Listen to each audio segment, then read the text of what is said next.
Yes, guys, welcome in, everyone. Welcome in, welcome in. How's everyone doing? Thank you very much for joining me tonight. Appreciate everyone being here. Yeah, Liverpool coming back from the dead, man. Coming back from the dead.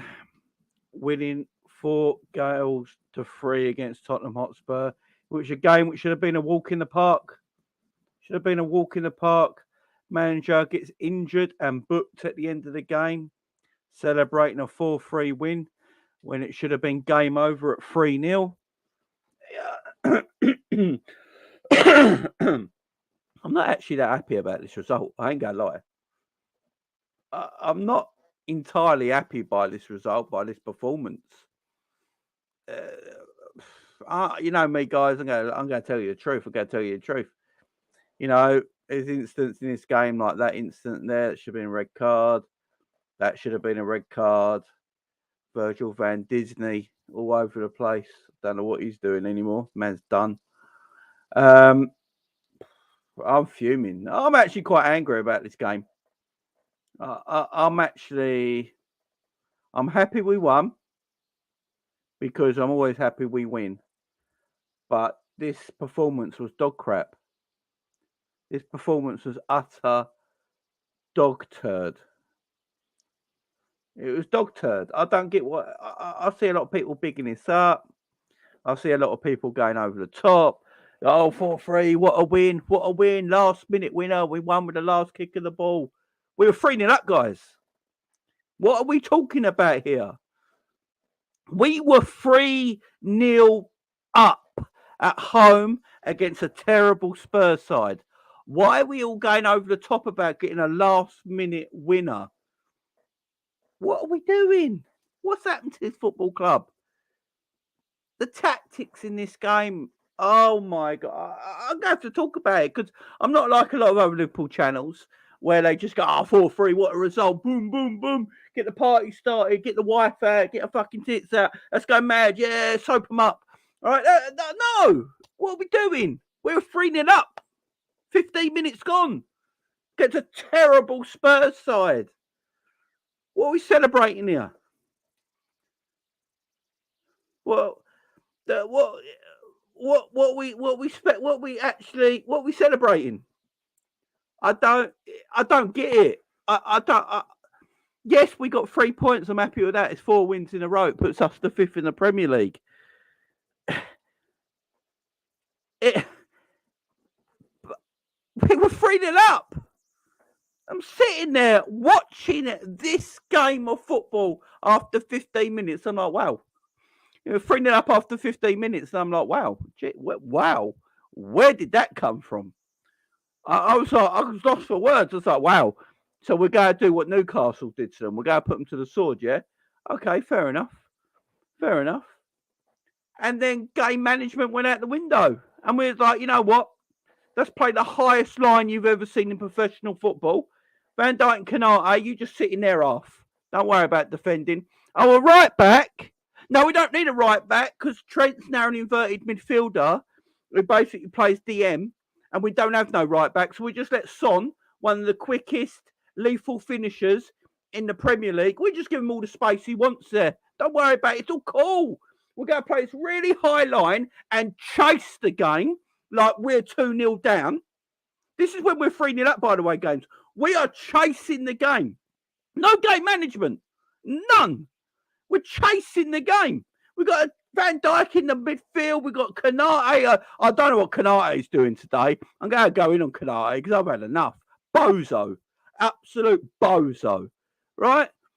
And we've got all this going on. And we've got no right back. And we're just letting Son, one of the quickest, most lethal wingers in the Premier League. I know he's not in great form this season, but he's still lethal when he has to be. He got his confidence back against Man United, and we're like, yeah, no worries. Son, you have the whole park, my friend. Don't worry about it. Because Canate in this new system is now a right back and a centre back at the same time. Like he morphs into a right back. And then comes back as a centre back, and then goes back as a right back, and comes back as a centre back. What are we doing? 3-0 up, and we got fans on Twitter going celebrating that we won in the last kick of the game. to win 4-3. What are we doing? Do you forget we're 3-0 up? And then I see people blaming the owners. I can't win. You literally can't win.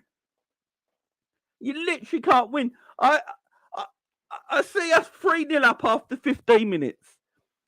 3-0 up after 15 minutes. And then we win 4-3 with the last touch of the game. Literally, the last touch of the game, right? The win 4-3. And people going mad over it. Oh, what a result. What a comeback. What a comeback, some people said. What a comeback. What are you on about? Have you got dementia? We were 3-0 up. 3-0 up. 3-0 up. What are people not getting? We didn't just play Real Madrid or Barcelona or an informed Napoli team or anything like that. We played dog turd Spurs at home. Dog turd Spurs. And we have got the game management of a 4-year-old nursery class. That's what our game management is. 4-year-old nursery football. When you get a load of 4-year-olds playing football for the first time, you go, right, you see that net at goal at the other end of the grass, right? You've got to put the ball in there, right? And you're all going to attack. Just attack. Just attack. You're a defender, son. Don't worry about it. Just attack. Just attack. But, sir, we're 3-0 up. We're 3-0 up, sir. So we're 3-0 up. Fuck it. I don't care we're 3-0 up. Attack. Attack. But, sir, they got Harry Kane up front and Son and Kulusevski and some quite intelligent footballers. Fuck it. Attack. Attack. Attack. What are we doing as a club here? What are we doing as a club? What are we doing as a club? It's madness. The game management is terrible. The game management is absolutely terrible. I don't get what we're doing with our game management. You know, you can't be... Eric, my man, you know I like you, my man. You know I like you, but tell me where the celebration is of winning 4-3 when we were 3-0 up. Do you think, before you leave the show, my friend, let me know in the chat what you thought that was good game management today. Did you think that was good game management? We're 3-0 up. We're 3-0 up at home against a terrible Spurs team. Do you think that was good game management today? By the players, by the manager, by everyone. Was that good game management? Because we won 4-3 with the last kick of the game. People were celebrating it like it should be something to be celebrated. So I'm happy for the win. I'm happy for the win. But you know what I'm saying? Everything else, look, I get that you can be upset and angry at me. That's cool. But if you're happy with that, big up to you. I'm not happy with that. And I ain't going to lie to you. I ain't going to sit here and lie to you and pretend that was great. That was everything we needed. I'm happy we won. I'm happy we won. I'm happy we won. I'm happy we won. But I just want to know about game management. That's what we're here for. If it was anyone but Tottenham today, do you think we win that game of football? That's all I'm asking. If we won that, if it weren't Tottenham Hotspur today, would we have won that game of football, my friend? It's all right you having a go at me in the chat and telling me I'll be happy we won. Yeah, I'm happy we won. But we still got to talk about that we were 3-0 up at home to Spurs and it took a last touch of the ball to win the game. Am I going mental? Or is this okay now that the game management is shocking?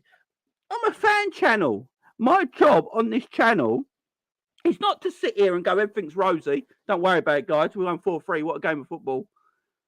No. If we were 3-0 down and we came back to win that 4-3, I'd be over the moon. Yes, but I'd still be moaning about how poor we were being 3-0 down. I'd still be slagging the team off because we were 3-0 down, but I'd be far happier than I am now because we were the team 3-0 up against a dodgy Spurs team. Go on other channels. If they're happy with 4-3 and don't want to question anything about it, then fine by me. Fine by me. I don't really mind. I don't really mind. If people want to be unhappy about it, be happy about it. Just be happy about it. I'm dumb. Big up Bajan with the super chat. Jamie Simi played how Robbo did today. Would have been hooked off at half time. Robbo was diabolical. We're going to have a chat about Robbo. Robbo, utter shite yet again. Utter shite. Virgil fell over like a drunken stumbling. Look, right, I mean, what's happened to Virgil van Dijk? Like, seriously, what has happened to Virgil van Dijk? I just need to know. I just need to know what has happened to our Virgil. What's happened to our Virgil? I don't know. I I mean, Perisic didn't even do anything that. Perisic didn't even do anything that like skillful to get past Virgil. I don't know if Virgil slipped, to be fair. He probably slipped, but my God, Virgil. Yeah, exactly. If Gomez did it, Twitter would be shut down, wouldn't it? Big up, gang and Jamie. We got away with one today. We're only good for the first 40 minutes. Yeah, I agree. Game management was terrible, man. Game management was absolutely awful. I'm happy we won, but the defending and tactics were awful. Yeah, exactly. I can't be more happier we won, But yeah, man, I apologise to Jota all day long. I love Jota. Apologise to Jota all day long, Adam. Don't you worry about that, my friend. Always say, guys, if I'm wrong about something, I will apologise for it. Don't you worry about that. I'm not one of these people who run away from the responsibilities, guys. Like some. Look, am I happy we've won the game? Yeah. Would I have been ecstatic if we made a statement and just won that game 3-0, shut up shop, and just gone, right, it's 3-0, game over. Try and pinch one later in the game when Spurs are trying to attack. Because you got to feel like Spurs will try and give it a go. Like Liverpool are in no great form at the moment. It's not like we're in amazing form where we can go, right, 3-0, let's make it 4, 5, or 6. Yeah, let's make it 4, 5, 6. Because we're not in that form at the moment. We're not there at the moment as a team. So you got to make sure you don't lose the game. And yet again, we almost lost the game of football, guys. We almost lost points today from an easy victory. Game should have been done and dusted. Game should have been done and dusted. I just, I don't get it. I don't get it. Big up, Pat, man. I just don't get it. Seemed like they took the foot off the gas. It's mentality thing. They thought they had it in the bag. I agree. Big 3 points. Now we're 5th. Look,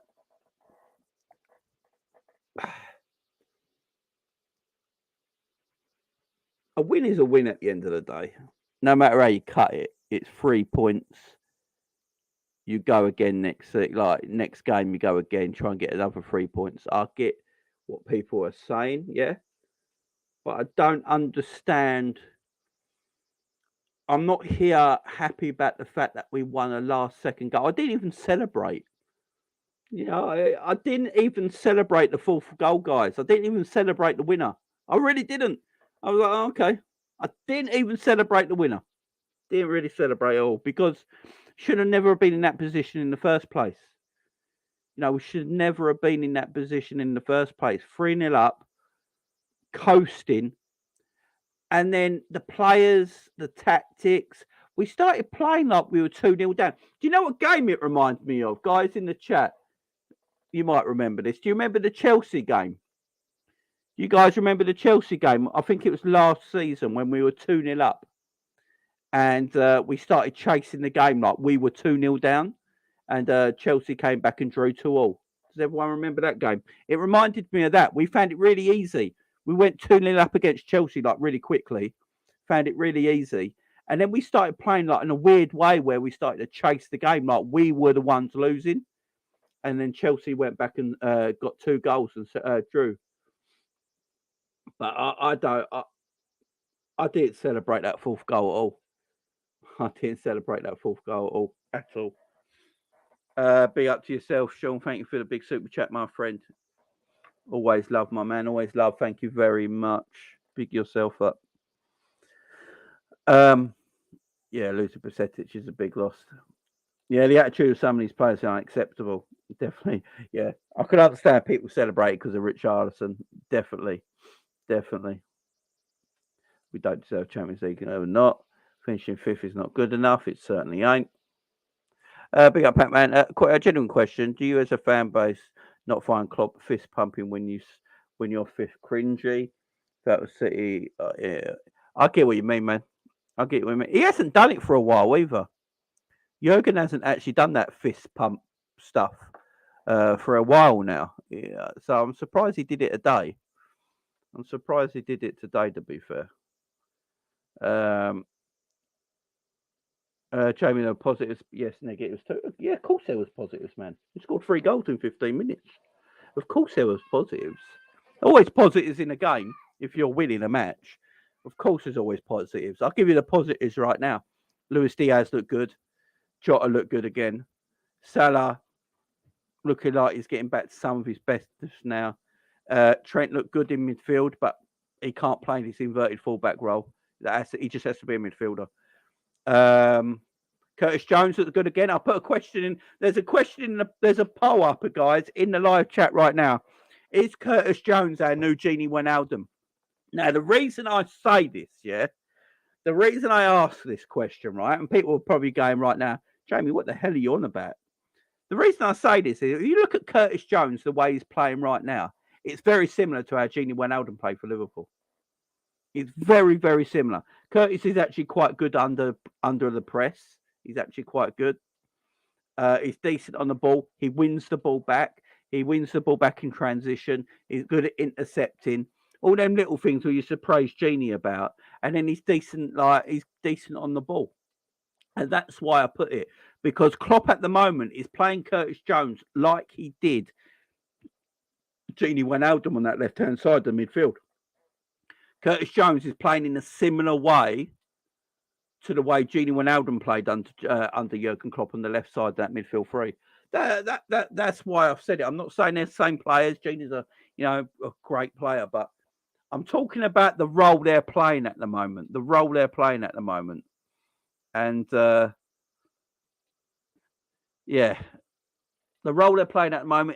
it might be up there.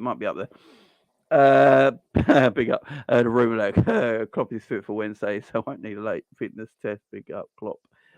It was a late winner, so I kind of get it. Yeah, I get the win. Look, when you're 3-0 up, though, let's face it. When you're 3-0 up in a game and you're cruising, I'm not going to celebrate like there's no tomorrow because we're 3-0 up.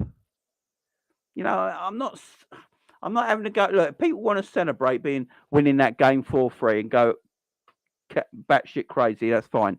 But what if we didn't get that fourth goal and it ended 3-3? What are we saying then, guys? Let's do that. Say we didn't get that last second goal, right? Jota's goal was like right at the end of full time, 97th minute. Yeah, there was no game left after, right? So say Jota didn't score that goal and it ended 3-3. What is the conversation in this live chat right now? So I'm not far wrong from what I'm saying. This is what no one's maybe people are not getting. We were 3-0 up.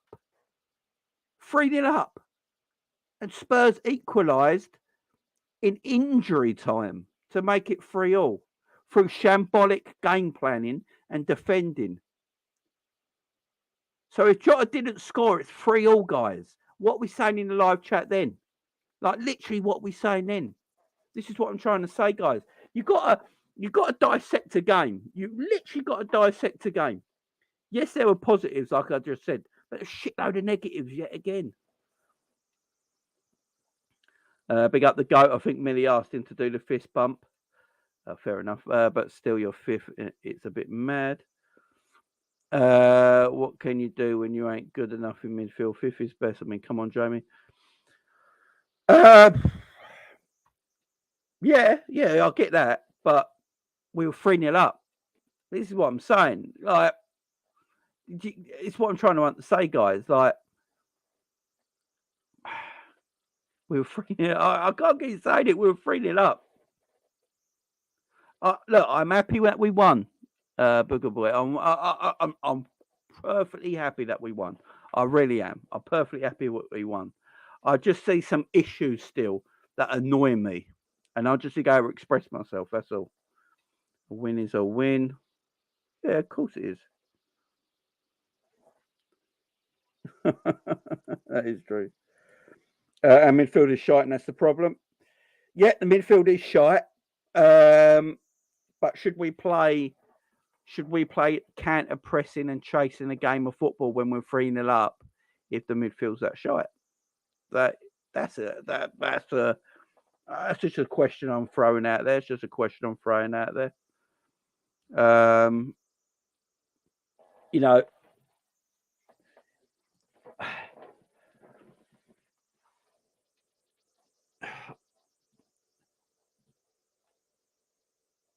there's a lot of issues. Look, there is still issues at this club, yeah, at this game.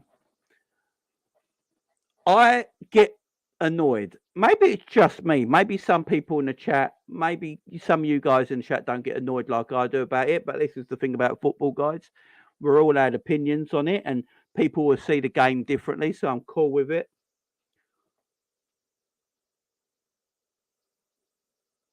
But when I see my team 3-0 up in the game and coasting, right, I'm happy with that. I was shocked by the opening 15 minutes. I was like, wow, you know, this looks like the old Liverpool a little bit. Everyone looked like they had high energy levels.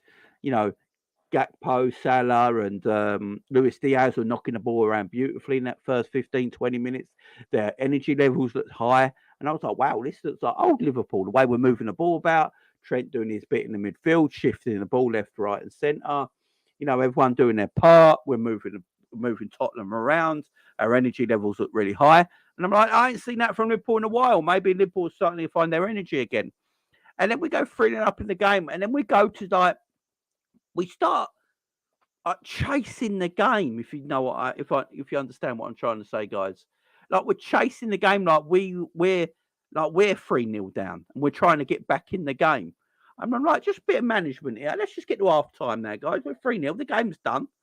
You don't really need to go and score more goals. You know, you don't always need to go and win a game 4, 5, 6, 7, 8-0. Yeah, the game's won. It's 3-0. The game after 15 minutes is finished. It's done. All you got to do from here now is manage the game properly. Yeah, just manage the game properly, and you got 3 excellent points. And I'll be like buzzing. But we didn't manage the game properly. That's my problem with it. You know.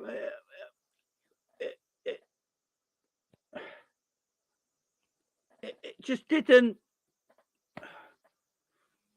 We didn't manage the game properly. You know, we didn't manage the game properly, and that's my issue with it all. You know, game management was my main issue with it all. Because as I say, if Jota didn't score that last touch to win the game, we draw that match 3-3. We draw that match 3-3. And you know, mate, that's what I'm trying to say. I don't know if you understand what I'm trying to say in the chat, guys. If you understand what I'm trying to say, let me know in the chat. But you know, that's what I'm trying to get at here. And I saw Aaron say, Jamie, did you celebrate the 4-3 game? Yeah, I did, because that was different. I don't think was we ever 3-0 up in that game? I can't remember. I think Newcastle were in the lead in that game, weren't they? But we're 3-0 up after 15 minutes and coasting in this game. Yeah, that's what I'm that's what I'm trying to say here. You know, I'm not having a go. If anyone wants to celebrate a 4-3, well, go for it. I'm not having a go. Again, I'm telling you right now, I'm bloody happy that we won and got 3 points. I've already said I want us to win every single game now till the end of the season, right? And finish off the season really well on a good winning streak. I think we've got 4 wins in a row now. I'm beating in like 6 games or whatever it is. And putting some nice wins together. So I'm happy. I'm proper happy about that. My worry is still performance at times and game management. That worries me. That's the only thing. Because as I said, if Jota didn't get that last second goal, we draw that game 3-3. And I think everyone in the live chat now would be absolutely peed off. Yeah? Everyone would be fuming. Midfield shocking, though. The midfield, like, it's not just the midfield. We got to talk about the defence, guys. We have got to talk about our defence as well. I understand, but we're not Liverpool 1920. Yeah, of course, I agree with that as well. But even Liverpool in 2023 should be seen at a game when you're 3-0 up. Do you know what I mean? Yeah. Well, Aaron, I can't even remember, man. I was a kid.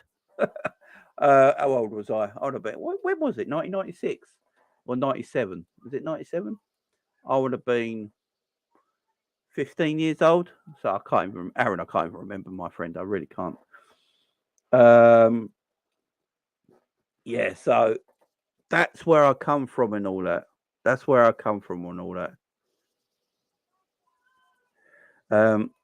We dropped the press in our midfield became. Yeah, like in the second half we didn't press at all, but we played a high line still, which made no sense because if you're playing a high line and you're not pressing, that's when you become like terrible at the back because people like you're high up the pitch, but if there's no press, that's why if you noticed, all Tottenham's chances came from one pass every time. Ball over the top, because we weren't pressing anybody. And we got a bit in trouble there. That's just a worry for me. Game management is still a worry. Big up saying Jamie Klopp pulled a hammy. He was limping it after the game. Big up to you, super chat, my man. Yeah, he was. He did pull a hammy, didn't he? He reckons it's his abductor muscle. Well, I mean, I'm not sure. Hopefully, he's all right though. Yeah, Curtis has been good. I like Curtis. Curtis has been decent. Rebuild will fix game management, Jay. Yeah, of course it will. But I still think there's enough players on that pitch to not let that happen in this game. You know what I mean? 3-0. Oh, there you go. I don't even remember, Aaron. I say I was only 15, my man. I probably did, but big up Bruno. Jamie, can you confirm how many wins to get the top 4? So Liverpool need to win every game and hope Man United drop 6 points. There's only 15 points left to play for, and United are 7 points above us. So really, you need United to drop something like 5 points, and we need to win every game. With our schedule, look, we got Fulham on Wednesday, I believe, at home, and then we got Brentford after that, and then Aston Villa, and then Southampton away in the last game of the season. So there's a way. I wouldn't be shocked if we won every game. It wouldn't shock me. I hope we do, man. I hope we do, but I don't see United dropping points. So I think we're going to finish 5th, man.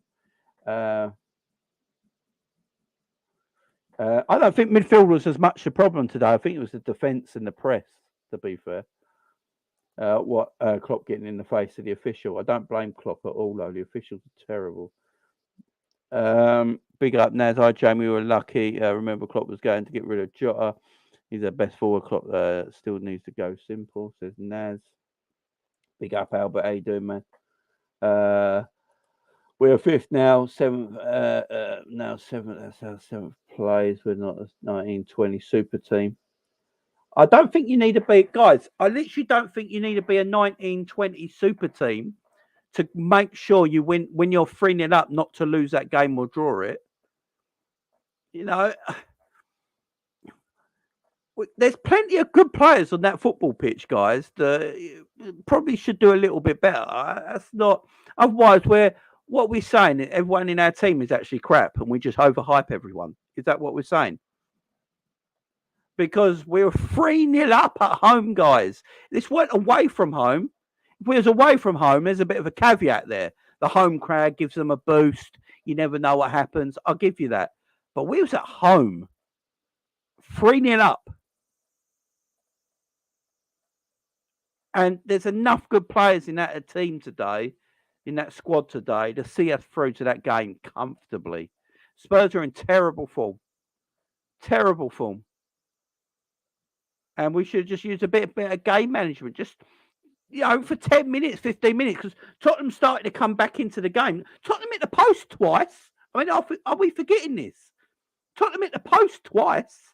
We had one cleared off the line as well. Virgil cleared one off the line. I mean, I think we're forgetting it. Virgil cleared one off the line. Son hit the post twice.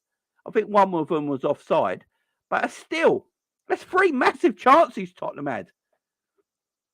You know, that's... Tottenham probably had better chances than us in this game. And we were 3-0 up. So we're either overrate the players we got, or we're just not admitting the truth here, guys, that the in-game management was terrible today. And we're just not admitting the truth. It's one of the two, guys. In-game management is terrible, or we overrate the players that we got. Because surely that squad today and the players that are playing, when you're 3-0 up against this Tottenham team at home, should comfortably go on to win this game. There should not be a last-second winner in the 97th minute to see this game off 4-3. Surely, there shouldn't be, should there? Or am I getting this all wrong? Am I getting this all wrong? Am I getting this all wrong?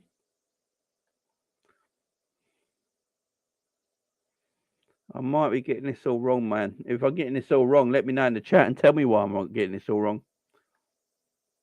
Jamie, imagining Spurs got the 4th goal rather than us. Yeah, we can get only 71 points, yeah.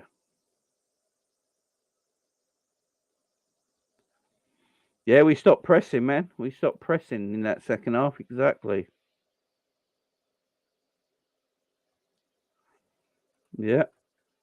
We have Brentford and Villa, and if Spurs did that against us, it's going to be a proper fight against them, even Fulham. Yep, exactly. That's what I'm trying to say.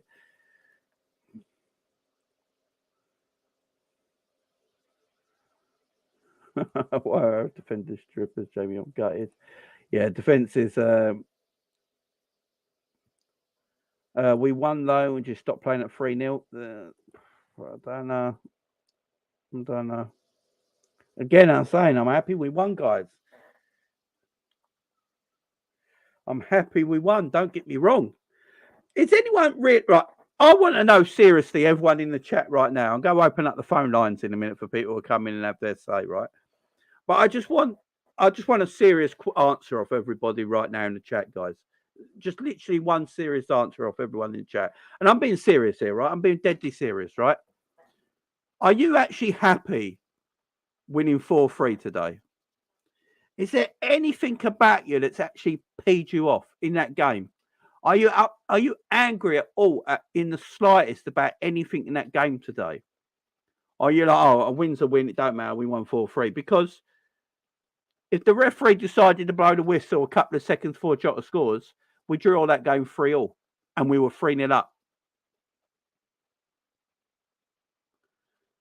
It's just... Big up Jude in the chat. It shouldn't be happening. Should it be happening? Should teams be able to come back on us when we're 3-0 up? You know, we're Liverpool Football Club. Even though we're in a bit of a mess this season, yeah? Even though we're a bit of a mess this season, right? And we're 5th in the league and it's not going the way it should be, yeah? You can't tell me we ain't got good enough players out there and a good enough manager on the sideline just to see that game out. Surely, as I said, Tottenham hit the post twice and Virgil cleared one off the line. What if one of them go in? We're absolutely ruined. Then what? What are we saying then? So this is what I'm trying to say, guys. I'm happy we won. I'm happy we won. And look, what if Lucas Moura just didn't decide to go, you know what, Jota, I feel sorry for you. He's an excellent assist. If Lucas Moura didn't have that moment of madness and just did that assist, you know, we're sitting there at 3-3, guys. And this is a totally different video. We'll all be fuming. Everyone in this chat right now will be absolutely screaming. How did we let a 3-0 game slip at home against Spurs? So I understand. I'm happy and you're happy that we won the game. We're all happy, yeah? But the way the game happened and what happened in that game is still a bit... It's still a bit up, you know, a bit we've got to talk about it. You know, I'm a content creator, guys. I can't sit here and go, right, it's 4-3, everything's all right in the world. Let's not worry about it. Everything's good. Next, you know, let's talk about how great everyone was. There was 0 negatives in the game. Let's not talk about the negatives. We've got to talk about everything, guys. Do you reckon Jurgen Klopp is going to go into the training ground tomorrow with the boys and go, right, guys, excellent win, well done, 4-3. Nothing to look back on yesterday. We're not going to talk about that Spurs got back into the game 3-all or anything like that. There's no negatives, nothing here, nothing to talk about, nothing to see. Come on, we can't sit here and pretend everything's rosy, yeah? Can't pretend everything's rosy. Can't pretend everything's rosy, but, you know,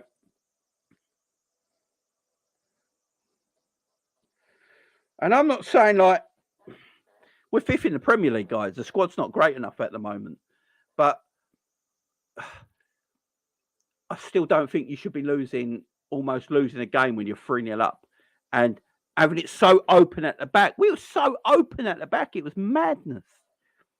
So open. All right, let's open up. Phone line to you to call in, guys. So the link is in the chat. If anyone wants to call in, you're more than welcome. If you want to call in, have your say. Look, I'm happy we won. We won 4-3. 3 points. I want us to carry on winning. There was positives, as I keep saying, massive positives. Luis Diaz coming back, scoring a fantastic goal. Really good stuff from Luis Diaz. Yeah, that goal he scored on the volley was excellent. Really good finish. Trent looking good again in midfield position, but in that fullback role where he's playing inverted, it don't suit him. We need to maybe think about who we can put there. I thought Curtis Jones was decent again today.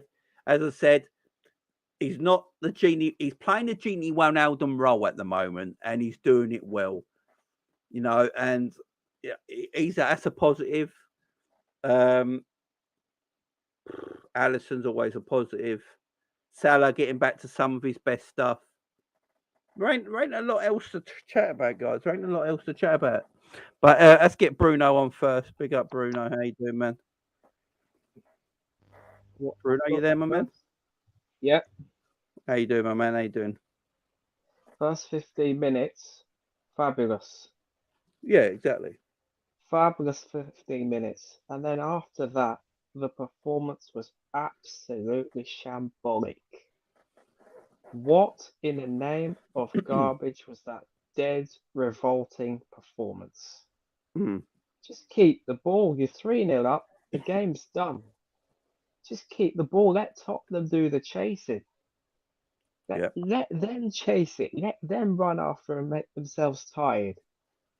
When it was 3-2, and I was like, this is going to end 3-3, isn't it? And then, surprise, surprise, guess who they bring on? The little skank kid, Richarlison. and he goes on and scores.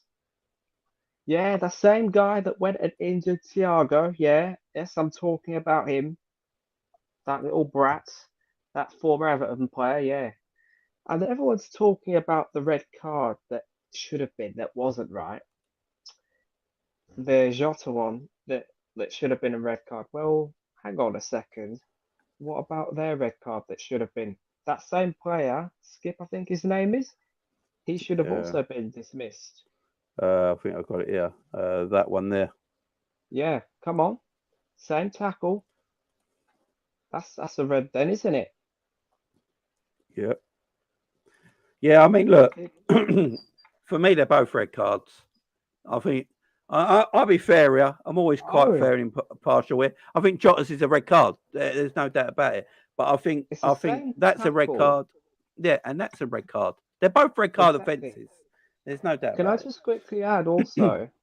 I'm not sure people are talking about this, but that's the same tackle that Mr. Aaron Haaland did against Crystal Palace. That's right. Yeah. And nobody's talking about it. Nobody talked about that one. But on the football terrace, there was bringing up how Jota should have been sent off. That means Aaron Haaland should have been sent off against Palace then.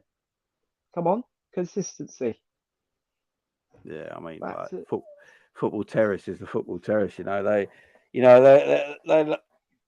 like all banter over there. But yeah, you're right, man. You're right. Consistency is the key. Yeah. They were both bad. They were both bad. Yeah, There's no doubt about it. just keep the ball. The performance was absolutely shambolic. It was dead. No game management. Like, just keep the ball in their half of the pitch. Let them do the chasing. Let them do the running. Make them run and sprint and make themselves exhausted. If we kept the ball, that ends 3-0, then this wouldn't be happening. Yeah. I'm absolutely fuming. Yeah, we won the game 4-3. Ooh, wowee. Yeah, we're in 5th position. And by the way, I've said it before and I'll say it again. I don't care if Liverpool fans in the comments don't like it. Finishing 5th, finishing 4th, that's not good enough. We don't do that here. We're not Tottenham bottlers. Yeah, we're not Arsenal. Right? Winning doubles, quadruplets, and title winning seasons. That's the expectation. That's the standard. We are not the bridesmaid. We are the bride that's getting married. Yeah? That's the standard.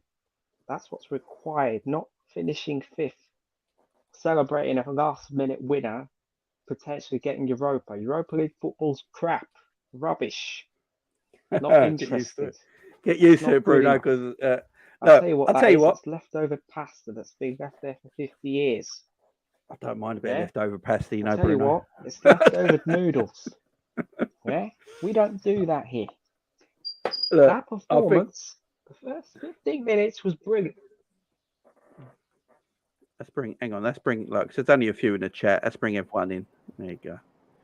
Let's bring everyone in. There you go. How are we all doing? Big up, man. Big up.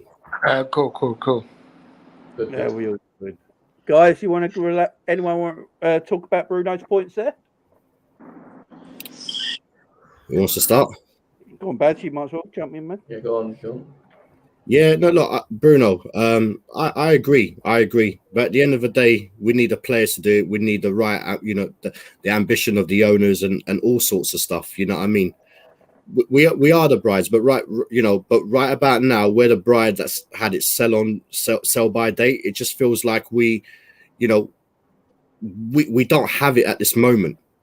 And we do need freshening up before we can consider to be that new, that bride that's ready for this marriage. Because right now, we're not like that. And the facts are, whether we like it or not, we all love Liverpool, we all care, we all have our opinions and stuff like that. But what I would say is, like, we are that club now that is 5th. And to be fair, I think we've done brilliantly well to get to 5th, because there was a few months ago where we were just like sitting where Chelsea are. I was just on a Chelsea show just now. These guys can still potentially be relegated. You know what I mean? Which is highly unlikely that's going to happen. It's not likely, but you know what? Right now, we do. It's all about maths. Just like how Newcastle at one stage were drawing. You know what I mean? And if we keep winning our points and stuff, like, you don't know what happens. But to be fair, we are that club at this moment. And in the summer, once we do have some players in, or if we can get players in, and and we start playing better, then we can consider to be like it's not good enough. But right now, with what we have at this moment, we are that bride that's just getting overlooked constantly. The problem is, Baz, I don't think Klopp and the club know how big this is, considering what we saw today, because that defense was looking hella shaky today. I'm telling you, half of these guys couldn't pass the ball, and just, it looked like they just lost they all went jelly, like they couldn't do anything. Ravenite, absolutely, brother. I mean, the thing is, my quick views on the match. I think it was disgusting. I think it was atrocious. We could have lost this. I'm angry. I'm an angry fan today, because you know what? For about 15 minutes, 20 minutes, all right, we blitzed them, yeah. And there was another game. Was it the Leeds game, or it was another game? No, it was a United game actually, where we just went for their throats, yeah. We made them look decent today. And when we say that a lot of times about teams that we're making them look like this. This was a true fact, because every time that ball was getting in, they couldn't deal with the intensity or the link up with the plate with the forward guys. And we scored 3 goals, but we didn't go for their throat. And that's what got me angry, because once they'd scored their goal, it brought that same thing that we've had at Anfield or in our game for this season, which is just pure, just like shakiness. They were shaking like a leaf. It was pathetic. And if that Jota, that goal was gifted to us. It was gifted to us, yeah. And barring a few refereeing decisions, yeah, Jota wouldn't be on the field to finish that. We'd have problems. But having said all that, yeah, we got 3 points. We sit in 5th, yeah. We still chase. You don't know what can potentially happen, but this is very unlikely we're going to get top 4.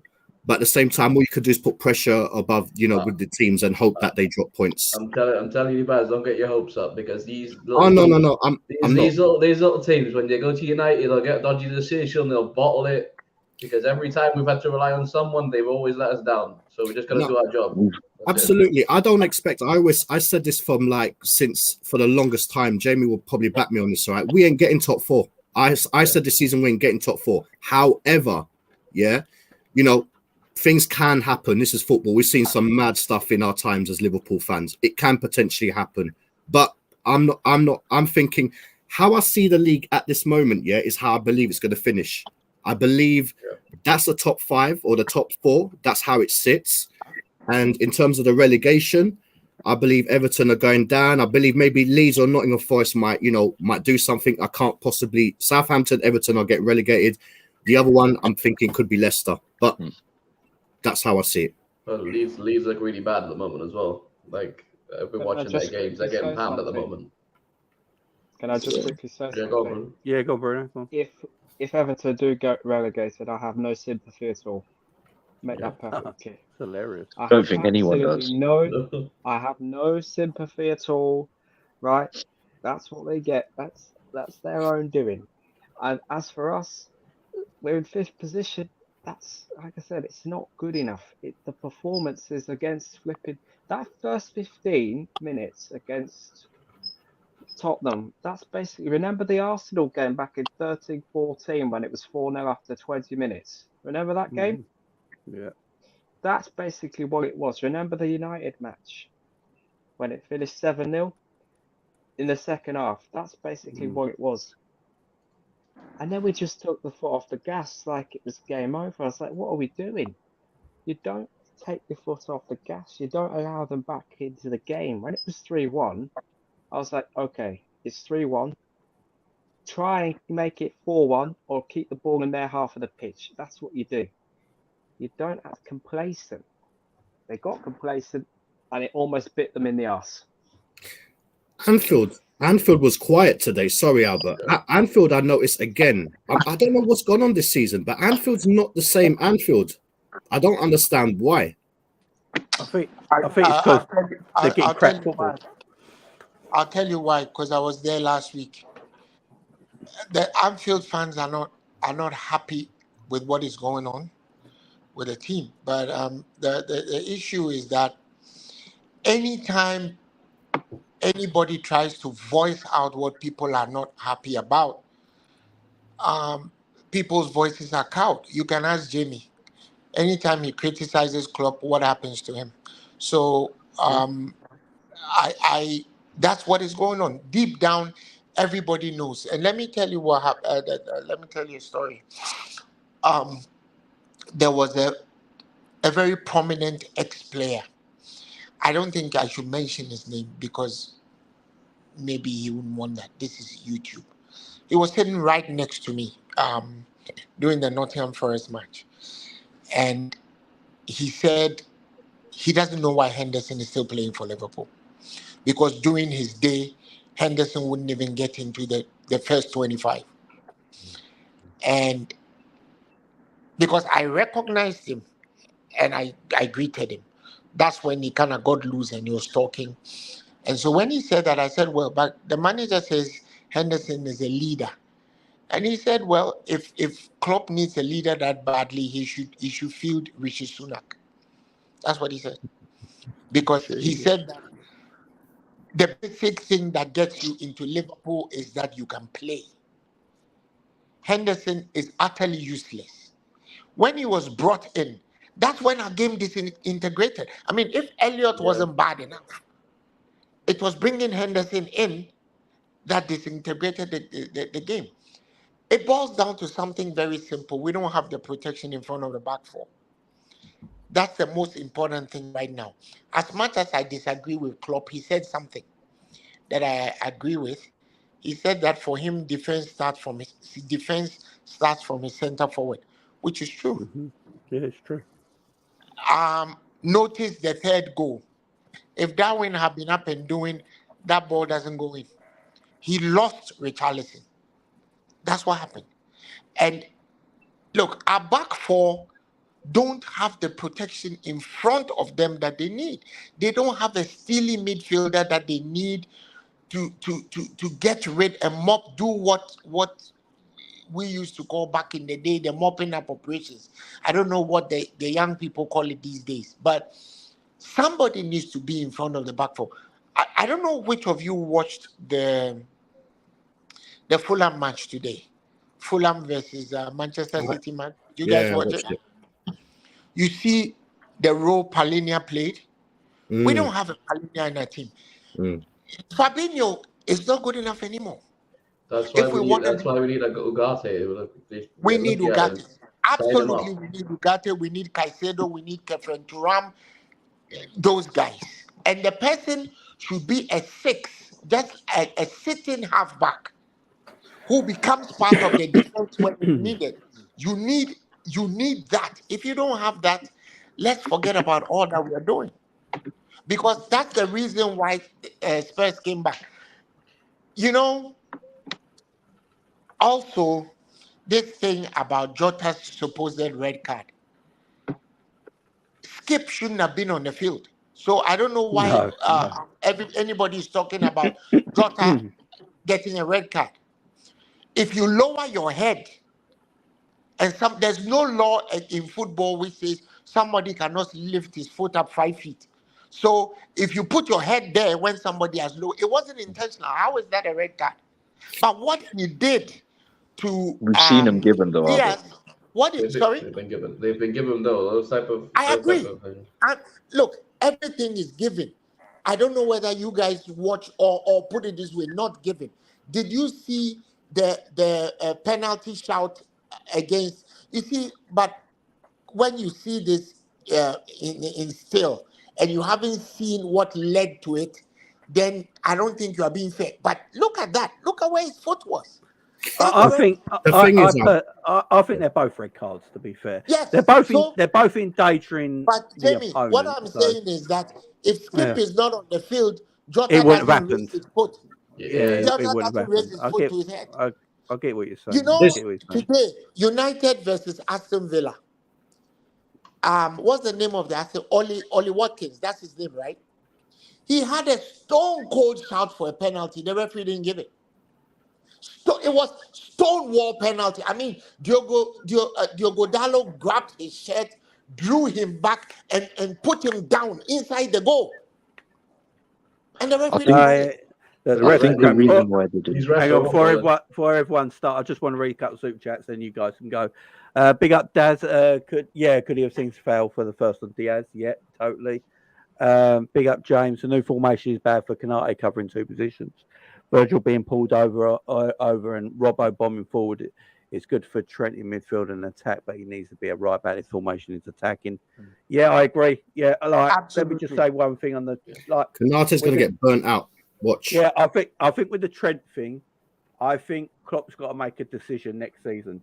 Trent's either a midfielder or a fullback. He can't be doing both because he's not good enough defensively as a fullback to do both. So he's got to do one or the other. Look, Trent looks amazing as a midfielder. I don't care. I don't know what everyone's problem with Trent playing midfield is. I don't get it. I'm going to say he's our best midfielder the last 5 games. He just is, and he's been incredible in that position. He's more creative than any other midfielder we got right now. You know, I don't get why we're so upset and angry about playing. Like, people are getting so hell bent about, Trent's a right back. He can't play midfield. It's like, what are you watching? One thing I would say though. Go on, Gangan. Go on. One thing I would say though is the only way Trent plays midfield for me is in a 6, like a double 6, because he is the type of player that needs the game in front of him. Mm-hmm. I don't think he can play in a 3. I don't think he can play in a single. He can't play in a single pivot, and I don't think he can play in a right. Even on the right side of a 3 though. you still need that defensive. You still need defensive capabilities, and you still need defensive they should get a attributes. halfback then. They should get a halfback. See, all the excuses that people are giving are excuses to show that Klopp didn't make a mistake. We all knew he's made a mistake because he's admitted it himself that he's made a mistake. Get a fullback, get Ugarte or the other guys that we've been talking about, Caicedo, get a halfback. Whatever you do, put a 6 there. And let's just move.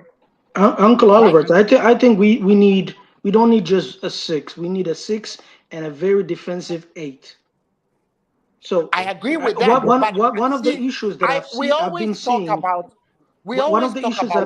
is that Robertson leaves his side, or instead of having two fullbacks that bomb forward, there has to be one that stays back. Let me explain what I'm talking about. Give me a moment. I always like to talk about what we need and what we can get, right? You know FSG. You know they are going to penny pinch. You know they are not going to give the manager exactly what he's asking for. So I'm just trying to talk about what is essential right now. And what is essential is you need a 6. You really need a 6. If you have a good 6, you can put Trent on the right side of the midfield, or you have to play him in a double 6. But as for the fullback position, I think we all have to add them that he needs to move from there because he's not a good enough fullback. I'm sure that's why they're exploring Julian Timber, Sasha Bowie, all the... look, Southampton are gone. Get Kyle Walker-Peters if you need to. Get somebody. Yeah. Whatever we need to do, don't put Trent at the fullback position again. Because like you guys are saying, we've already seen the stress it creates on Konate. We've seen the stress being transmitted to Trent and being transmitted to Robertson. So no, let's be clear, Albert. When I mention about the Konate thing, yeah, this has got nothing to do with the fact of Trent being in that right back. What I'm saying is Klopp's put him there, yeah, he's playing brilliantly. But what happens is Klopp. I'm talking about more Klopp. This is more based on Klopp. Klopp is going to burn him out, and he's still so young. This guy's. I agree with you. I was saying the same thing. That's why he's already taking a knock and he's not training, and because he's doing too much work. Exactly. Yeah. They do need a right back for sure. And what you said with Carl Week, the guy from Southampton, the right back, absolutely. We do need someone like that. How much is he going to cost himself if they get relegated? It's a bargain. 20 million, maybe. 20 million. Yeah. So we do need these. And what you said about what FSG will get and what's realistic and and all that kind of stuff there, yeah, we do need these things. But again, it comes to this thing. They're already complaining that 53 million is too much for Ugarte. I don't know what's wrong with them. Somebody's smoking some really cheap weed. Yeah, well, I think it's because it's a release clause and you have to pay it at once as a lump sum money instead of what would be a regular deal, which means you pay it over the years. But they should have the money to pay it anyway. Nobody pays a lump sum amount for a player. Nobody does that. And look, if it's a release clause, I think you have to pay it up front. No, that's not true. Chelsea are not paying a lump sum. They didn't pay 105 million for Enzo. Look, another thing that I want us to understand is that Liverpool are the only team that's financed by a major bank. Standard Chartered is one of the biggest banks in the world. Why do they keep complaining about finances?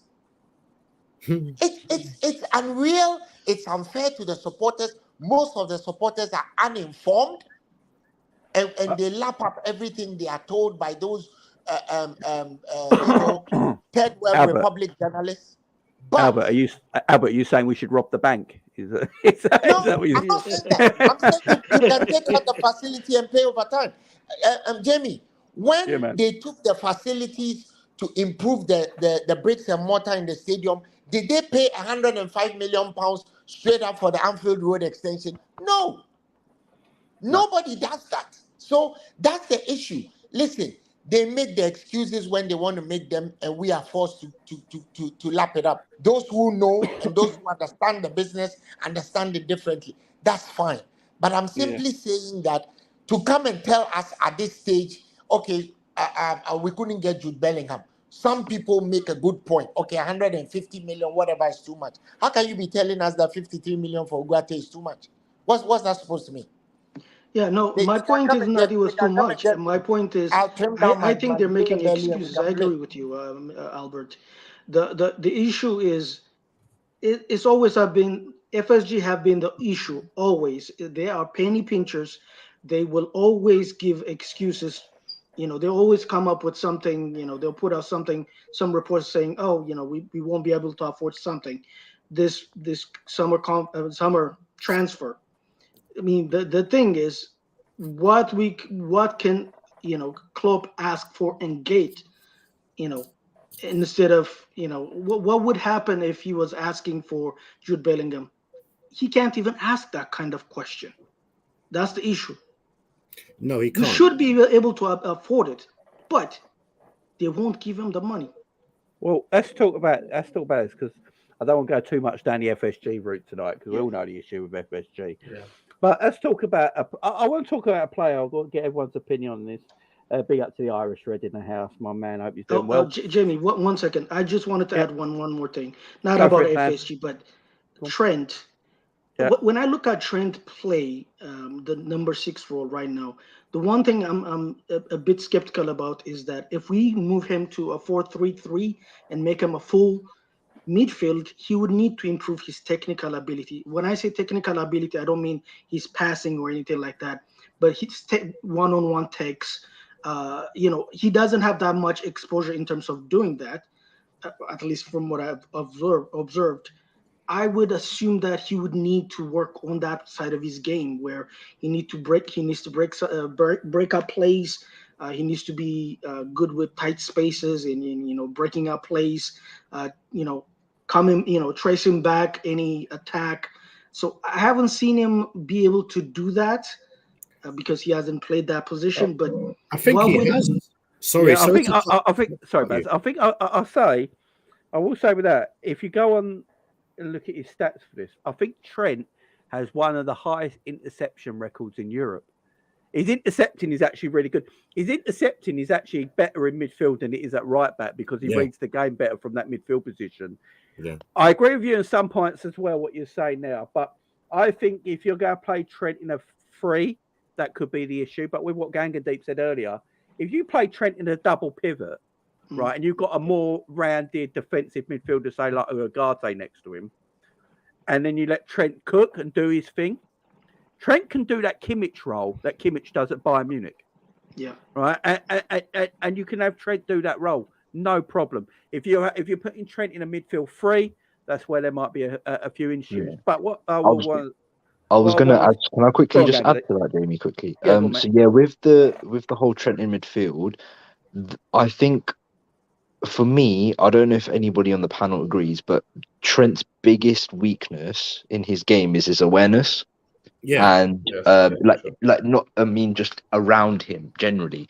And that's the reason why when I say he needs to be in a double pivot 6 as in order to cook in midfield, that's the reason why he needs to be in that position instead of a 3, like one of a 3, because the game he needs the game to be in front of him, because his awareness behind him isn't the best. Like, if your awareness behind you isn't the best defensively, then it's not going to be any better in the middle, because you as a right back, you pretty much majority of the time have the game in front of you, but in midfield you have to be aware of not just what's in front of you, but what's behind you and what's to the left and what's to the right. And that's one of his biggest weaknesses, which is the other reason why I don't think him being in a 3 in midfield is a good idea, because of that weakness that he has. Yeah, and that's why they developed him as a right back, because initially he started as a midfielder, and I think that's what they developed with him, and they pushed him into right back, and he done a brilliant job there. But he can still improve on that for sure. Absolutely. I mean, every player, especially at his age, he's still there to improve as well. So I think he can still do it. But I totally agree. His positional awareness is still not that great.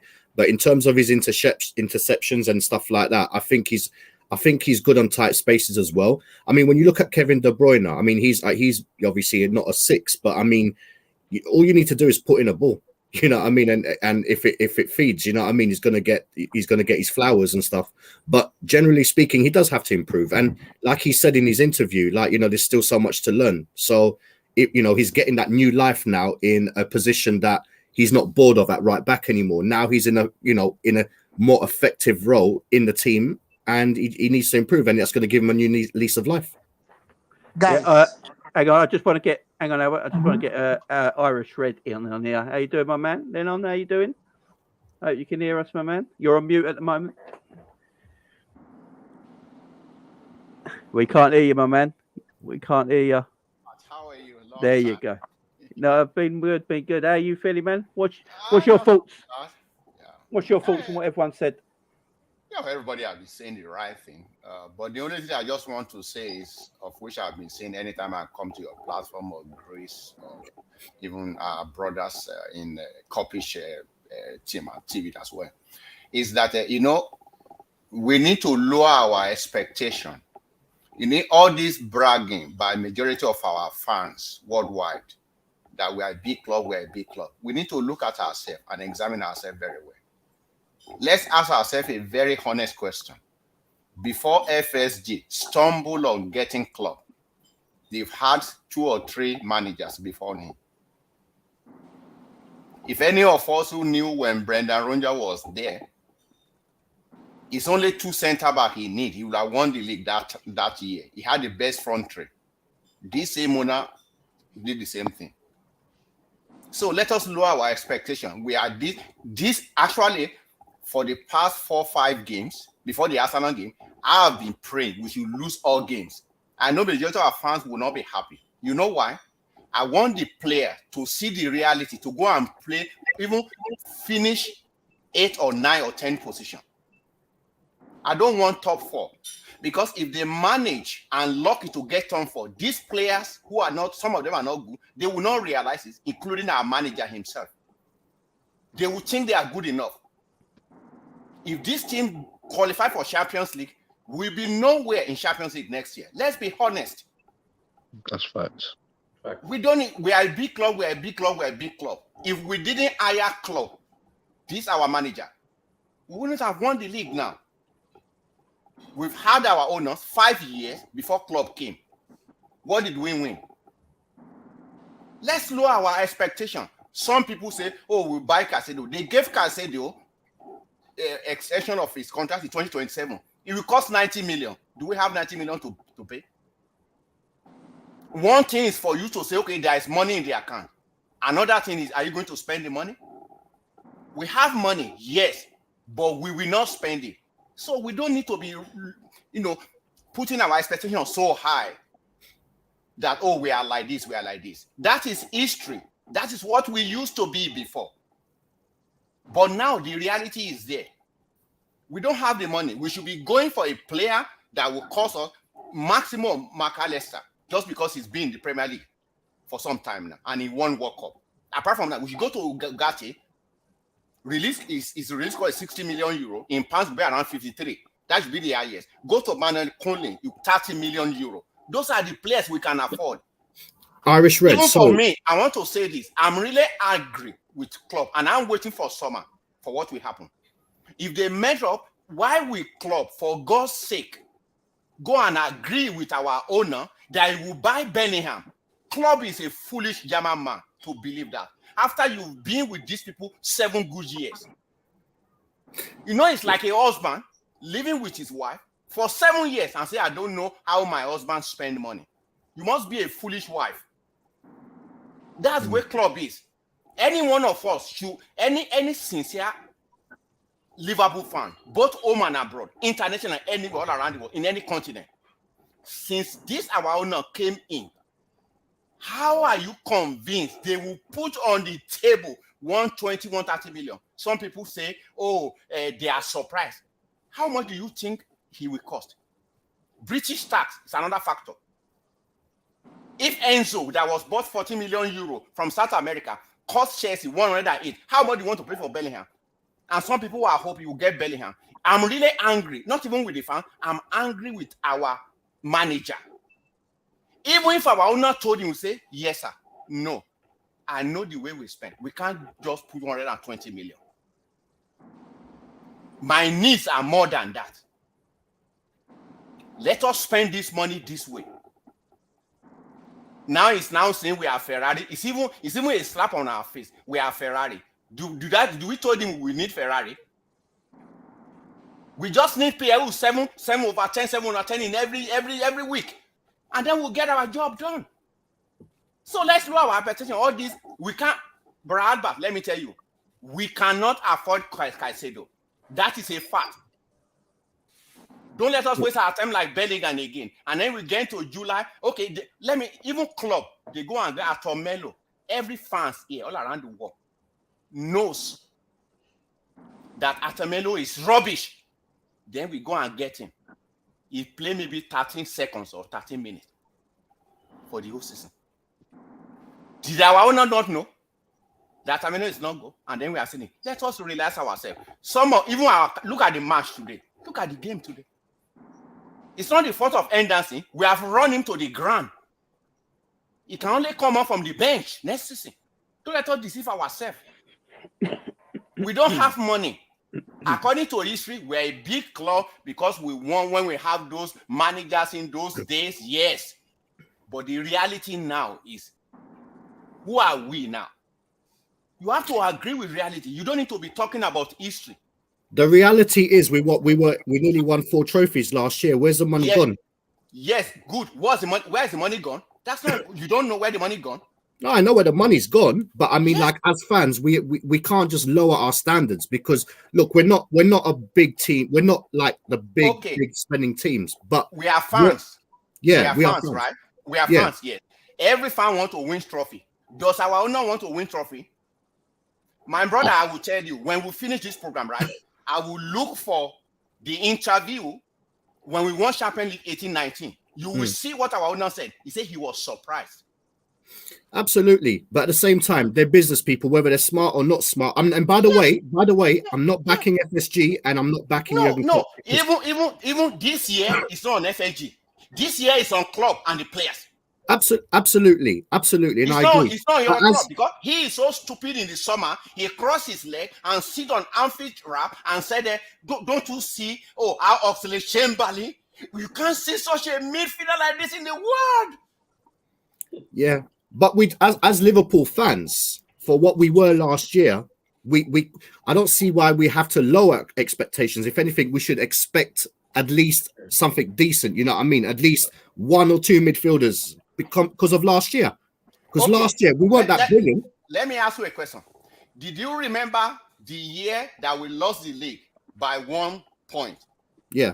The December of that year, we were top the league. Yeah. Then Manny went to African Cup of Nations. A reasonable owner, an ambitious owner, will bring in a player in January. We have won the league that year. Yeah. You think they don't know? You see, our owner, every fan should understand this. This is where I will give credit to Klopp. Although it's a marriage, just like husband and wife, 2 have to work together to work. You understand what I mean? Huh? If it's not Klopp, we don't win the league. That is a fact. But our owner, every Liverpool fan should understand this. Our owner is a top 4 owner. He just wants Champions League money every year. That is that basic. That's right. Anything that comes after is a plus. But for us as a fan, like one guy was quarreling with him on Twitter today. He said, why am I? Club is very good. Our owner is very good. They have done this. And I asked him a question. They've expanded our Anfield. I said, let me tell you, if you are working and you go to a bank and they give you a loan to purchase a car and you pay the loan with interest back, the bank will now tell you, I bought a car for you. Then he was quiet. That was the question I asked the guy. Because this guy, they don't use their brain. They don't put their own personal money, but they are telling us FSG is helping us. And AXA paid for the training ground as well, by the way. Yes. I think that when it comes to FSG, Klopp, the interdependency between the two. That's true. Klopp has said some things. Can I just quickly sometimes we don't listen. He's told you he's an employee. Yes. And he's a very well-paid employee for that matter. So if you are paid £50 million a year, Yeah. You don't go insulting your employers. No, but Albert, I'm not saying you should insult our I'm employer. not saying you said What that. we are saying, does that affect his taxes this year? Does that affect his taxes this year? Lennon, hear me out. You don't need to buy player for us to be in number 8. You can go to another club and get 20 million a year. I am agreeing with you, so hear me out. You see, 50 million pounds. They are paying this German man. Can they pay him in Dortmund? Hold on. Listen, some of us have said that for what happened this year to Liverpool, Klopp should not be the manager. Many people disagree with us. He's still there. So we are saying, let's wait to see what he does next summer. And I'll tell you. July. Well, this summer. You see, it's July. We are in the last 4 transfer windows, Klopp has spent over £200 million buying left-sided attackers. As we speak today, Darwin, the most experienced of those attackers, is now an Origi substitute. So, when we talk about efficiencies and competencies, don't you guys think that if the £80 million that was spent on Darwin, if he had bought 2 midfielders, we won't be 5th? But there's a big but. He will also argue that he needed to get Darwin before Manchester United got him. He will argue that he needed to get Gakpo before Manchester United got him. So it's a gamble.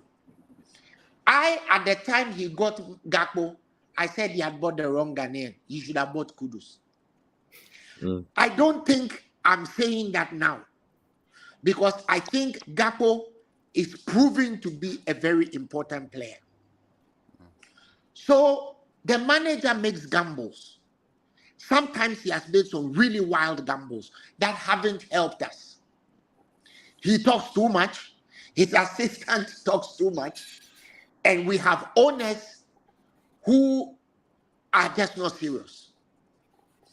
But I don't think it is far-fetched for a Liverpool fan to expect, because we are the most storied club in the EPL. No team, not Manchester United, not Preston North End, nobody has the heritage that we have. We were banned for 6 years from playing in Europe. We still have 6 European titles. The nearest person has won 3. So we have a right to expect. And I absolutely make no apologies about being a Liverpool fan who expects. Absolutely. But for fate and fortune, we could have won 3 more, is it 3 or 4 more league titles? But for that Manchester City conundrum that they have, but for Real Madrid, we could have won at least 2 or 3 more European championships. So Liverpool has a right, a Liverpool fan has a right to expect. We need to move forward and ask our owners to do better, because whether we want them to go or not, they are still there. Lennon, you and I are probably elder citizens in this discussion. You don't always get what you want in life. That's true. When we were growing up, the woman that you wanted to marry, is she the one you are married to now? No. Exactly. Right? The woman that you wanted to marry probably dumped you and went to marry somebody who was richer than you when at the time when we were students. Am I lying? Haven't your girls left you and said, I've met somebody who's richer than you? But they are still there. So what we do now is to make sure we push them to do better. So telling us that Ugarte is somehow too expensive, so you are going to get Mason Mount, that's bullshit. Even Mason Mount, my brother, 70 million they are quoting for 1 year contract left. Telling us that foolish you won't get, Mason Mount for you won't get Ugarte, you are going to get Alex. Guys. It's insulting. I'd rather the female Alex Scott myself. But right, let me just move it along. Pondelf, big up to you. He says we did the same against Madrid, bad goals early, then started playing like we were losing. I think sell Virgil away still has some value. That's a heck of a shout. Right, let me get on to some subjects I want to talk about. So, big up Gareth there. Darwin Nunez. Nunez. What do we do with Darwin Nunez? Because right now, I would say Gakpo. I can understand why Gakpo plays false nine because I do get it in Klopp's system. It works. Gakpo is doing. Every time I watch Gakpo play, I'm impressed with him. I think next year he could be a hell of a player. I really do. Jota bags goals. Jota is actually probably our best striker in our. Jota is probably our best striker, right? As soon as Jota came back, as soon as Luis Diaz came back, and as soon as Gakpo came to Liverpool, Darwin Nunez has been in just watching in the backgrounds. Now we've heard Klopp talk about him in a press conference last week, say like things about learning English and stuff like that. No, the English factor is crap because I saw Tevez killing it for United and Man City. Man can't speak a word of English. You know what I mean? So that's not. I mean, what have you got to tell him? Like, goal, score, goal, score. I mean, he knows what to do. We had Suarez as well, didn't we? So, yeah, Suarez. Suarez. Club is shouting shit, Jamie. That's nonsense. Exactly. It's just, I don't get all that. And then today, today you see Thiago, who went in the squad, and we don't know why, was translating. So Thiago's new role was translator at Liverpool. He doesn't have a squad position no more. No one told. Apparently, he didn't train Friday, but he was jumping barriers to interpret. What the hell's going on? Yeah. Then he sort of did you see? He sort of shoulder barged Klopp as he went past him as well. Like, what was that about? I don't get it. But with Darwin, what are we doing here? Because I don't see a world where Darwin starts for Liverpool next season either. I'll give you 2 years. 2 years. I'll be very quick on mine, gang. Sorry. Go on. Yeah. 2 years. He gets 2 years for me, yeah? From this year and 2 more years. And if he doesn't improve and his English ain't all that or whatever, you guts to go. Yeah, well, but Baz, I've had arguments with people when we've been on other channels about Darwin, and I'm a big fan of his. But honestly, if I were him, I would leave as soon as possible because I don't think Klopp is going to use him properly, and he's just going to be wasted here. I'd go somewhere where they use him properly. The thing is that's cool. It's just because the thing is, all right, we bought him as a striker, but he's playing on the left, and you know our forwards are fluid, yeah. And by the way, you know the thing with the Jota thing, yeah. Anyone that said sell him, yeah, you should be ashamed of yourself, yeah, because he is that like Jamie said.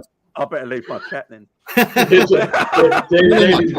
No. I'm just saying, yeah. You can't write off somebody like Jota. Baz, that was a direct hit. No. Jamie, I swear, Jamie, it's not you. I'm just a direct hit. No. I'm talking because Jamie did the analysis. He landed at 70 million. Jamie, I'll go and smash the like in that channel, but I'm not stabbing at you. I promise. Generally speaking, I think. Listen, left foot, right foot. Headers, everything, yeah. This guy scores penalties, everything, yeah. He's the most accomplished finisher at this moment of time, yeah. There's no way to say that maybe he, next year, Diaz does the same thing, if not better. You don't know. But at the moment, yeah, to go back to the Nunez thing, yeah. Basically, this guy, okay, he does need a couple of more years because we don't owe it to anyone, but you buy a player in, you back him, you support him and stuff like that. But there's only so much you can do in it as an employer. So the thing is, you back him, you help him. And if he's not improving, then he does have to go because the value, his value is like a car. We bought him for like over that amount of money, yeah? If he's not scoring goals, his value is going to go down. Yes, he is young and stuff like that. But we can't have him as a backup to an Origi, like as an Origi. We could get someone else better in there. You get Wilfred Zaha for that. But I think one of the things that I was able to see is he's always a second season player. Go on. The first year we bought Luis Suarez, he didn't score, and he didn't score many goals. Yeah, sorry, say that again. Luis Suarez didn't score many goals in his first year. Yeah, but I don't want to be here. You know why? I'll tell you why. The thing is, when anyone brings Luis Suarez into this year, he was a proven striker already. years and years. This guy's only had 4 years as a footballer. This guy he was a hot prospect. They only looked at Darwin Nunez for what he did last year, and they signed him. I really think that Darwin will come good. You see, let's understand that the team has to be deep. Look, any team, anybody who wants to do well in the EPL has to set up a team that can compete with Manchester City. I hear you. So Manchester City has Julian Alvarez on the bench. Julian Alvarez walks into any team any day in the EPL except Man City. Also, you know, Klopp and his training methods are Friday night fights. So the players are going to get injured. You need to have a deep squad. Look, I was at the London Stadium on Wednesday. Okay, Thiago was not injured. He finished the match. He even had a kick around with some kids before he left the pitch. Today, they said he was injured. Yeah, he did. How did he get injured? He got injured in training. So we need to have a deep squad. The players are going to have to be educated to understand that you can't play every match because you're only allowed 11 players. Some of you are going to have to come in to chop and change at the time when we need. For example, today, Jota didn't start the match. He came in and he did the decisive thing. The players, look, if Liverpool want to be successful, they need to set up against Man City and Real Madrid. When you look at Real Madrid, Rodrigo gets into every team, any day. He's not playing because there's a senior man there playing. He can't get in ahead of Vinicius. He cannot get in ahead of Benzema. So he needs to take a chill pill. That's how Liverpool needs to set up.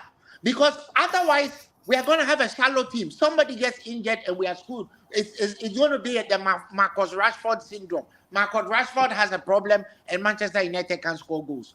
Let's not do that. I think we should give the guy time. He will come good. And you know, it's one of the reasons why I want Ugarte. Because Ugarte is Uruguayan as well. If he has a fellow Uruguayan in the team, I think in terms of his mind will work better.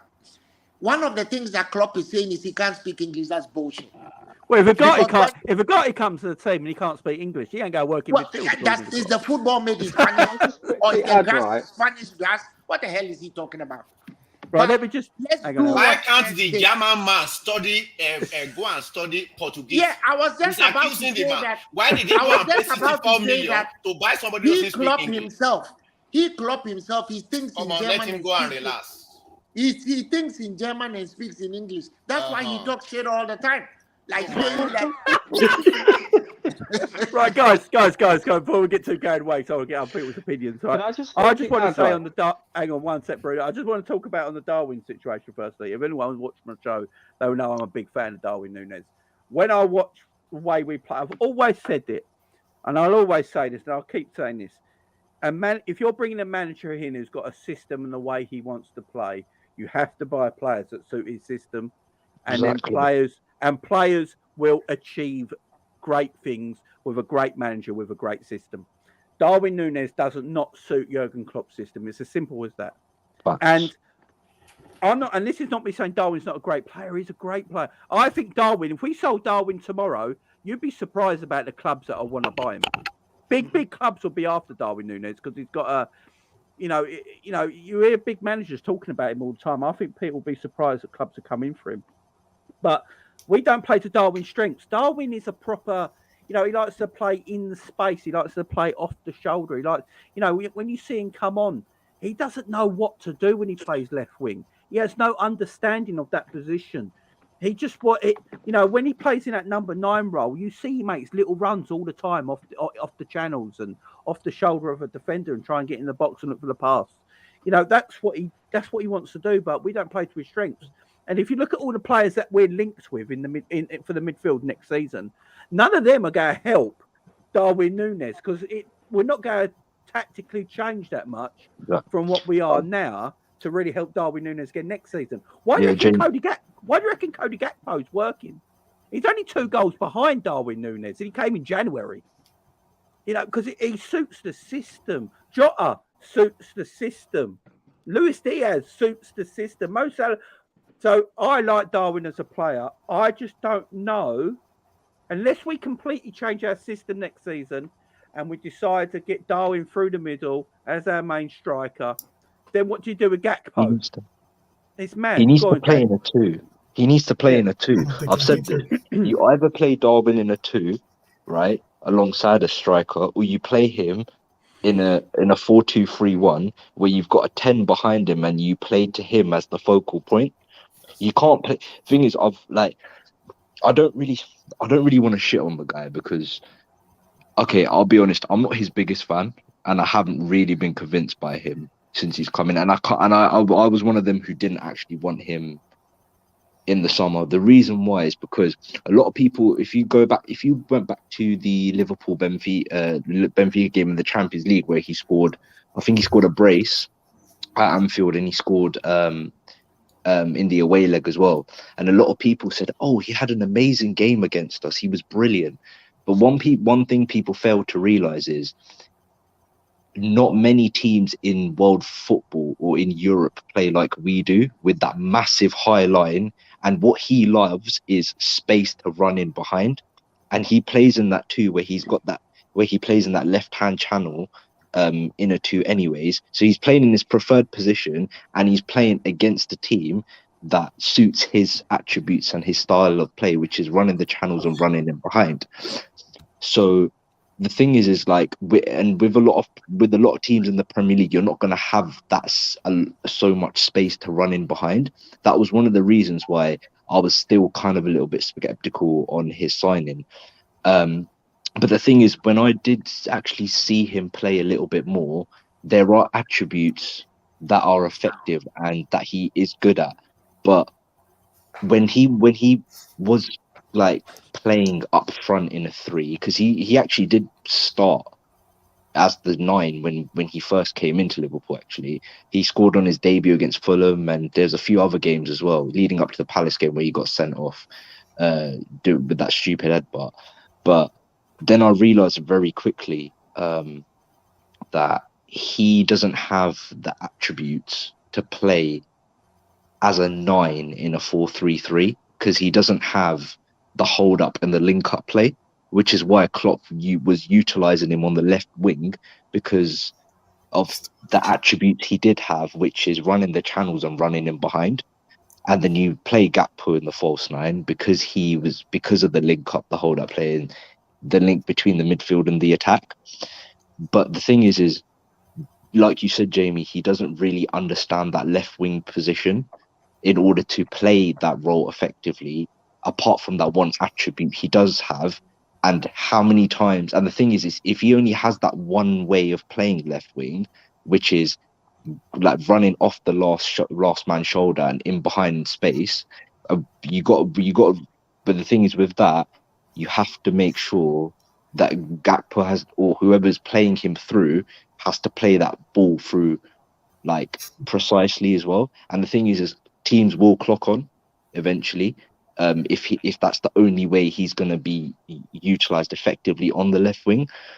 So the only way I would say is, as I said, just to conclude, he either has to play in a 2 striker system, or we have to change to a 4-2-3-1, or what is our system? Just with a All right, so I can't let it go on much longer. First off, what is our system? When we have, you're talking about, if it's Diaz, I can understand you saying a left wing. Okay. Yeah, go on. But considering that we play with inside forwards, okay, or as in the wingers aren't traditional wingers. Your clarification of what he is and what he needs to be isn't the position he's playing. Second, we don't even play, when we play these, when I hear people drop out these formations of 4-3-2-1, which I've been saying this since the beginning when I originally wanted to see Bobby in that position. But all the same, I've come to learn that me saying 4-3-2-1, all these different these formations is people not really going deeper into what the game has transformed itself into. We do not, even though the lineup might have it in the beginning saying that we play a 4-3-3 or a 4, whatever it is, whatever we're in the beginning of the game, That is not what you're going to see throughout the entire game. The game's either going to be we go forward differently than we do playing defensively. We also often find the formations transform itself. I've been noticing more so than ever since the Manchester United game, we play more of a fluid position. There was a time today, for instance, where Mo Salah was at left back, okay, doing work at a left back position, okay. It's not a matter of all these things that we get to put into these easy terms that we're going to throw out there to say, oh, well, he needs to do this, he needs to do that. Realistically, Darwin Nunez is a fantastic player in my book. And I think he's fantastic because he brings energy and he brings raw talent. That talent can be transformed. We're talking about him being a 9. We also then have to realize the fact that the 9 that he's replacing, quote unquote, was a Bobby Firmino, who was not a traditional 9. He was a false 9. Do I see Diaz being a false? Do I see Nunez being a false 9? Absolutely not. But then you're talking about him as if talking about our system, our 4-3-3 system that you're talking about. You're talking about him being an out-and-out 9. That's why I'm saying when we go through these conversations, let's go with him with a real. Yeah, but he doesn't have the attributes to play the focal point in the 9. That's what I'm saying. Okay. So if you're going to say he doesn't have the focal point of playing the 9, which I disagree because I can see. I see. I mean, that's your opinion. Yeah, that's your opinion. My opinion. I said I disagree. But let me just land. Like during this game, you have to understand the fact that we have the mentality monster consort that we used to have was something that I saw today. And despite the fact that we ended up going up 3 goals, and then a lot of people always talk about, oh, we need to be more defensive, or we need to cool it down, we need to figure out a different way to play. Rather than just put our freaking foot on their throats, we did that. And what we did was we capitulated 3 more goals for them to tie it up. And then, what the mentality monster that I see, that I know I've seen from the team in the past, is that we came out and we won the game. 3 points is all that matters, and that's what I'm happy about. No, you know what? I'm with Baz. I disagree. Jota was just alive to a mistake, and we just capitalized. That's all it was. There was no mentality monster. I didn't see them all. What does it take? What's it take? But that's the thing about it is, how many mistakes did Robbo give off that ended up being the goals that we did? We talk about these things. He was terrible. He was terrible. Sometimes was awful. No, but I'm trying to get across is that when we talk about things, we call about we don't give our team praise for doing something good or doing something that we wanted them to do, which get the final result. And then when we do see them get the result, we still pick and slash at their legs as much as possible. I'm not saying that we had a fantastic game. I am saying that we got 3 points, which was the bottom. In 15 games, in 15 minutes, man, we were, that was the only bit of the game. The game is 95 minutes or whatever it is. Yeah, we were poor. Absolutely. You know what? There's a stat graph that I watch also, and it tells you how what are the performance levels of the teams, who's more likely to be scoring, who's more likely to be playing, who's winning the match, quote unquote, statistically wise as well. And out of the 90 minutes, we were better in 68 minutes of the 90. I get that. We ended up doing poorly towards the end of the second half. We came out. It was a little bit shown, and then Spurs came on again and really started to put it to us. Because we let them 12th man. You know, when you're in that ascendancy, look at the United game, all right? And that's the point. We absolutely needed to destroy them because we are able to do that. As a team, we're able to do that. And the thing is, all right, yes, I'm happy at the moment we're picking up points, which is vitally important. That's the aim of the game. That's the difference, though. However, as we're winning, we need to improve in our game as well. And we saw only about 15 minutes worth of improvement. And then everything else, the mentality monster thing, bro, you might have seen that, but I don't see that. What I saw was just literally, we were struggling. We were getting beat up, bruvs. We were getting. But that's the thing about. I have one last point, and then I won't take people's time. But what I just wanted to say is that's the difference with this team right now. One is that when we usually would concede, or we're not good at coming back when we're down. Okay, that's something that we haven't seen primarily this year at all, really. Okay, when I'm talking about glimmers, I didn't say that we're back. I just said we have glimmers of that mentality monster, primarily because once we do these games, we normally would lose or draw. Okay, that's just this year that would have been a loss or a draw, one or the other. But the difference is it wasn't, and the reason why is because those teams meant the players on the pitch mentally said, "I'm not settling for that." They got lucky. They got lucky with even that. If it's luck, even if it's luck, it's the No, fact. yeah, that but You make your in this business, you make your own luck, man. I agree with 12 man completely. You make your own luck. You don't make your own luck because that guy was a striker and a better striker. If he wasn't the team, if that was Bobby or someone else, he wouldn't have gone to that goal. In another dispensations, we would have faffed it up. What Jota did was a cometh the hour, cometh the man moment. He had a small window to put that ball where he put it, and he put it there, and we're going home. Yeah, but we shouldn't have been in that position. We shouldn't have been in that position. We should not have been in that position. I'm not doubting. I'm not disagreeing. I hear you. I'm not saying that we shouldn't have been in that position. It's like a prize fighter. It's like a prize fighter who's got kicked around for 11 rounds, and in the 12th round, he gives a knockout. Yeah, I hear that. He gets a knockout. I hear that. We fucking knocked them out. That's why I agree to Liverpool 12th man in a regard where Jamie was saying he wasn't. Gets the credit. Jamie was saying he wasn't happy. Jamie was saying he wasn't happy, but I beg to disagree. If we qualify for top 4, if we do, this will be the moment we qualify, because very few strikers moments like this, exactly. Yeah. Moments like this are the difference in us. Like, I get it. You know what? Like, guys, no one. How many people? No one said. Drop off. I'll be listening because I need to get something done with my son. I need to drop off. So, can I reply? Yeah, I was just gonna say, Gags and Baz. I was saying primarily, none of us had a header being the difference last year. You know, when we saw Ali rise up and score that goal. Okay, none of us did. We could all say, possibly a lot of people could say, "Oh, that's luck." No, that's just that.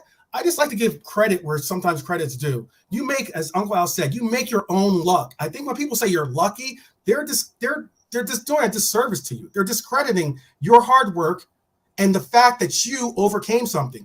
You said about the guy giving the ball away to Jota. Guess what? That's him not being mentally strong enough to understand he had to rise above. In a position that he wasn't supposed to be. If that was a defender, it could have been a lot different. That's called pressure. It's not called pressure. Jota read that. Now, if it was someone else that didn't, if it was Darwin Nunez, it probably would have gone in. What part then can you give him credit for then? What part can you give for me? This is where I'll chime in very quickly. Or Hatta or any of what we did there. What part can you give credit to us for? The credit. Yeah. They scored. They played well in 15 minutes, and the rest of the time they just. No, I'm talking about that particular. I'm talking about that particular stance. 12 man. I'd give credit to Jota for being alert to the situation and capitalizing on the mistake.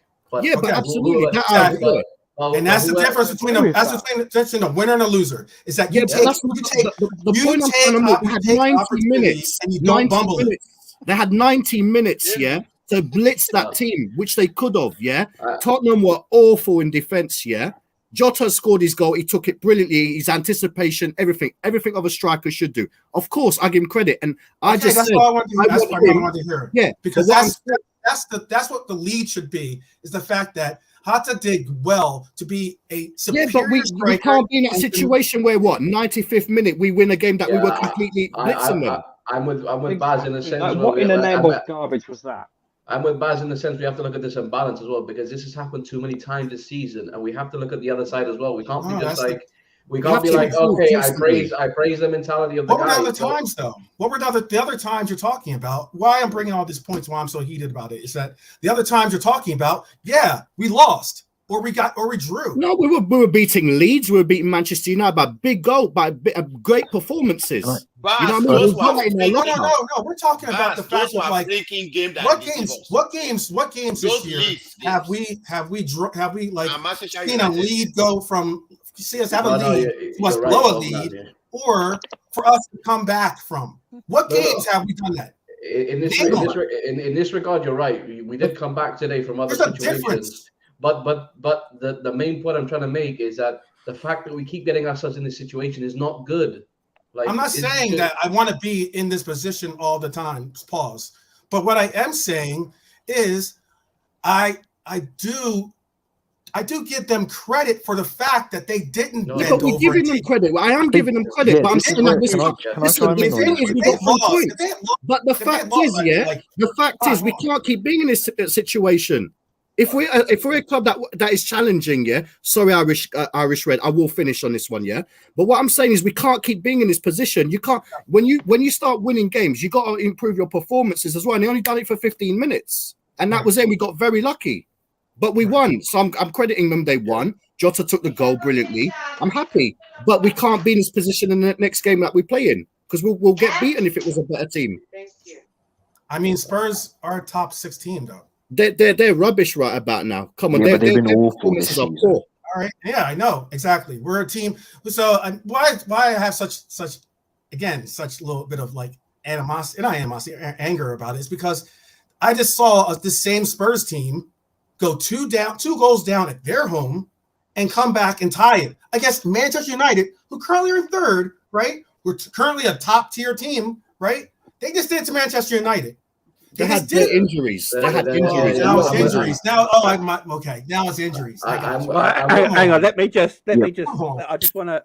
I get it. I'm a positive person, but I just like to. I definitely like to call it as it is, though. With what I saw of this game, I said this earlier in the show, and some people knock me for it. But look, when you're 3-0 up against Tottenham at home, there should be no way in hell that it takes the 97th minute to get a 4-3 win.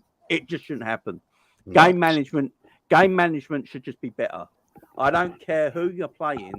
Game management from that position should be better. And I think we got to look back on this game as a whole. Van Dijk cleared one off the line. Son hit the post twice. Spurs created better opportunities than we did at 3-0 up. What I don't get in what we're doing at the moment, I don't know why my voice went all right. I don't know what happened now. I sound like the Emperor then from Star Wars for some reason. Statistically, not really. What I don't, game management has to be better. There's no doubt about that. If Jota doesn't, if I can't remember who it was now, whoever gave him the assist, Lucas Moura. If Lucas Moura didn't give him that assist, that game ends 3-3. Right, and I think we're all sitting here with a different tone. Completely, we are, but it didn't happen. But it did. What I'm trying to say is, I'm happy we won 4-3, but game management from that position is terrible. Yeah, yes, I don't understand. What I don't understand is why we're chasing the game when we're 3-0 up. That is what I don't get. Yeah, why would we that's chasing the context the game? behind it. I don't get that part of it. We were 3-0 up. We should have just played a better way or keep ball. We used to like. Once in a while is okay. And when it went 3-1, the team went like, "All right, we have to win 4-1 now." It's like, no, we're still 3-1 up. We're fine. Just maintain what we're doing, keep possession, and play professionally. Just get a professional win. The game was finished in 15 minutes. The game was over at 3-0. Jamie. If this was the other way around and Tottenham were at home and they got the home crowd behind them, I could get it. I'll give them some caveat on that. But we're at home and we're 3-0 up against a poor Spurs team right now. For me, the game management just needed to be better. That was all. That's all. Well, Jamie, we did have Andrew Maguire playing at the, passing it to Spurs 2 or 3 times already. I think Robbo. The first Robbo was shocking, man. He was bad. That was his spirit animal, Maguire. Possessing him. I don't know what happened today. He was awful. Yeah, Robbo and Van Dijk. I don't know what's the matter with Van Dijk right now. But I will say there's one defender, Kanate, for me, has got away with it the last couple of games. Yeah, no, he's not been. I said it the last game, and everyone criticised me. I said it the last game. I thought Kanate was terrible in the last game. For me, Richarlison should have had a penalty. If that was a Tottenham defender all over Mo there, in the box holding him like that, I'm screaming penalty all day long. I think they got that wrong. I think they should have a penalty. I don't know what Kanate's doing now. I really don't. Yeah, we got lucky. We got lucky there. Yeah, lucky. I'm pretty sure we did have an incident like that in the previous match. So I guess we were unlucky when the same happened to Mo, right, in the box, right? Yeah, most of had stuff. I'm just trying to say that, like, look, things happen. I mean, the referee had a bad game for both teams because you know what, he done us dirty as well as he done them. I'm talking about Mo in the Arsenal game. Exactly. Speaking in decisions, you know what I mean? Could have gone anyway. Good decisions going roundabouts, anyways. Right. Referee should be sent to the Conference League. Yeah. Can I just say something? Right? He's terrible. Yeah, go for it, man. Yeah. Can I just say something, right? You see, the new system, I tested something in one of my comments today. Jamie will see it and actually tag Jamie. This new system, that is why you see Kanate and Van Dijk, everybody was just going zigzag. The new system will take time. Yeah. What I actually posted today on my Twitter page is, if we are going to persist with this system, Elliott and Henderson will not be able to play in this new system. And we need a very good centre back. Robinson will not be able to play as a third defender. Number one is height. And he has been playing for the past 4 or 5 years, knowing going forward. This new system, the third defender cannot be going forward like the way. That's why he had a terrible game today. He needs to be disciplined. Exactly. He needs to be disciplined. If we are going to persist with this system, Klopp need to sit down and said, I need a third centre back that will be Kanate, Van Dijk, and the other third person.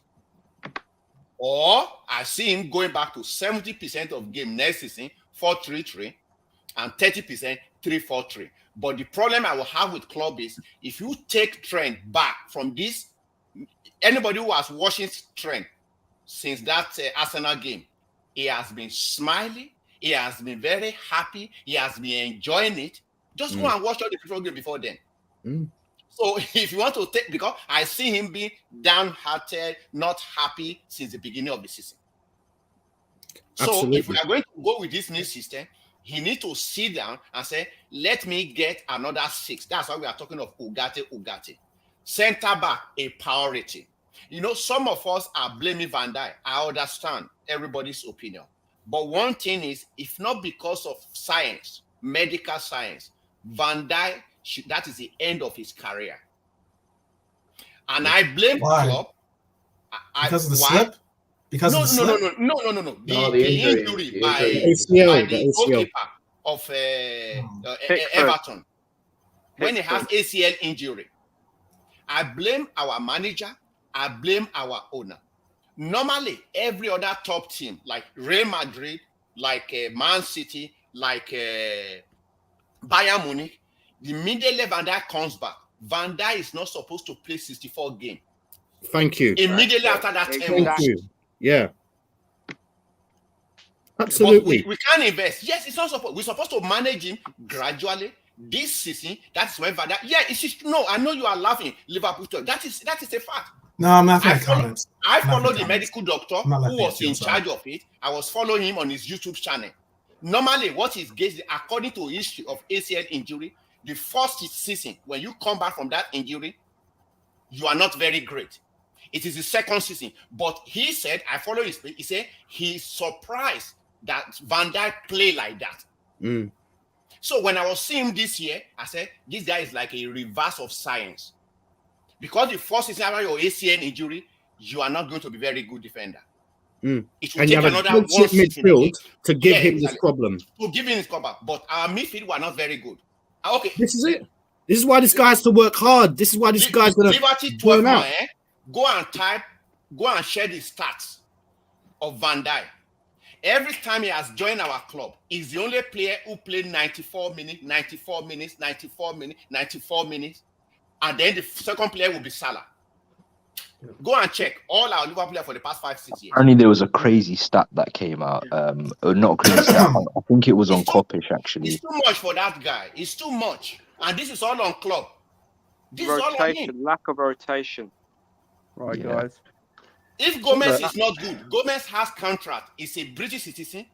He has contract till 2020. Sell him and get money and buy another player. No. You want to sell who? Salah? Is that what you said? Joe Gomez. Joe Gomez. Yes, I will sell Joe Gomez and buy another person. I got a lot of John Gomez as well. He had too much injury. The last one. What was What the was last the one was when it was the international team. And today, Southgate never told us the reason why they got injured. He never told the club. Nobody knows anything about it. His patella dropped. This guy's he's a young guy, but he's had horrific injuries that he's never going to be the same. It's not going to be the same. Right, guys, we're going to have to leave it there. Big up to Albert. I know he wanted to come back. Albert, we're finishing this now because it's like almost 11 o'clock at night here. So, all right. All right. Sorry, guys. No, you're all right, man. You're all right. It was brilliant. It was a brilliant debate. We'll do another call show on Wednesday night. Not Wednesday night, Thursday night, because I think we got Liverpool game Wednesday night, haven't we? So we'll do another call show Thursday night, guys. Get you all back on Thursday night, and we'll do it. We'll debate this again because there is a lot to talk about of our season and expectations next season and things like that. There's a lot to talk about. So can't all do it in one night, guys. But yeah, we'll be back Thursday night for the next call-in show, guys. Tomorrow, I've got a video out sometime tomorrow. I don't know what time it'll be, so just make sure you got your notifications bells on. Guys, thank you very much for joining me. Everyone in chat, thank you very much for joining me on your Sunday night. I do appreciate it. Guys on the panel, thank you very much for coming in today. I always appreciate it, you know. Yeah, we'll be back Thursday. Hopefully you guys will be back Thursday as well. We'll have a good debate as well. Guys, till then, enjoy the rest of your night and enjoy your bank holiday if you got your day off tomorrow. I'm doing gardening apparently. So yeah. Big up to everyone. Big up to everyone. Bye.